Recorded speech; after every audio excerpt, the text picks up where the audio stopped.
दोस्तों स्वागत है आपका मेरे YouTube channel read and teach पर। आज हम बात करेंगे CPC। व्हाट इज CPC कि CPC है ना वो क्या होती है। देखिए कुछ मामले ऐसे होते हैं कि जिनमें सज़ा नहीं दी जाती बल्कि उन मामलों का सिर्फ निपटारा कराया जाता है अदालत के द्वारा। जैसे मान लीजिए कि दो भाई हैं और उनके जो पिता हैं उनका कोई खेत है और वो कह रहे हैं कि इतना मेरा है इतना मेरा है, इस बात की लेके विवाद है। तो अब उस विवाद को न्यायालय कैसे निपटाएगा, वो जो प्रक्रिया होगी वो जिस किताब में लिखी है उसे ही जो है ना CPC कहा जाता है। जैसे मान लीजिए कि आपने किसी के साथ में कांटेक्ट करा, कोई वादा करा किसी काम को लेके जो है, और आपने कांटेक्ट जो है तोड़ दिया, तो अब जो दूसरा जो पक्ष है उसे क्षतिपूर्ति कैसे दिलाई जाएगी या आपके साथ में क्या व्यवहार करा जाएगा, ये सब मामले जो है ये सब CPC में आते हैं। या पारिवारिक जो विवाद है, पारिवारिक विवाद भी CPC में ही आते हैं। ये सब जिसमें लिखा है कि इन मामलों में क्या होगा, किस तरीके से प्रक्रिया होगी, उसी किताब को जो है CPC कहा जाता है। अगर हम CPC की बात करें तो देखिए ये होती है civil procedure code. Civil procedure code 1908 है।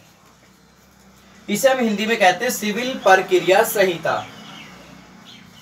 उर्दू में इसे कहा जाता है मजमुआ जाब्ता दीवानी। पहली बार जो भारत में जो सबसे पहली बार जो CPC आई वो 1859 में लॉर्ड कैनिंग से पारित हुई थी। लॉर्ड कैनिंग जो वाइसराय थे उनके द्वारा पारित हुई थी। और फिर जैसी जरूरत पड़ती गई इस CPC में जो है संशोधन होते चले गए। जैसे 1877 में संशोधन हुआ, 1879 में हुआ, 1882 में हुआ। इसके बाद वर्तमान में जो CPC है, जो अब भारत में जो CPC चल रही है, जो सिविल प्रोसीजर कोड जो अब चल रहा है वर्तमान में, ये 21 मार्च 1908 में पारित हुआ था और ये लागू हुआ था 1 जनवरी 1909 में।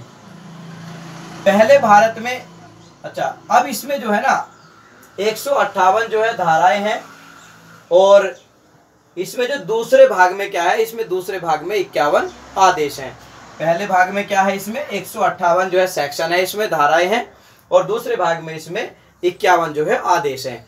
तो मैं उम्मीद कर रहा हूँ कि आपको CPC समझ में आ गई होगी। जिन मामलों में सजा नहीं दी जाती, सिर्फ किसी को जो है रेमेडीज या क्षतिपूर्ति हम जिसे कहते हैं वो दिलवाया जाता है, किसी मामले का निपटारा किया जाता है। जैसे पारिवारिक विवाद हो गया, कोई कॉन्ट्रैक्ट का विवाद हो गया, कोई खेत का विवाद हो गया, आपस में घरेलू संपत्ति का विवाद हो गया। तो ऐसे मामले जो न्यायालय सुनता है वो क्या प्रक्रिया अपनाता है, वो जिस किताब में लिखा है उसे ही CPC कहा जाता है। तो दोस्तों वीडियो देखने के लिए बहुत बहुत शुक्रिया। आप जुड़े रहें हमसे और हमारे चैनल को सब्सक्राइब करें, वीडियो को शेयर करें, लाइक करें। और जैसे कि मैंने आपसे कहा कि मैं अपने इस चैनल पे सारी जो है संविधान की जो भी बातें हैं वो मैं बताने का प्रयास जो है करूँगा।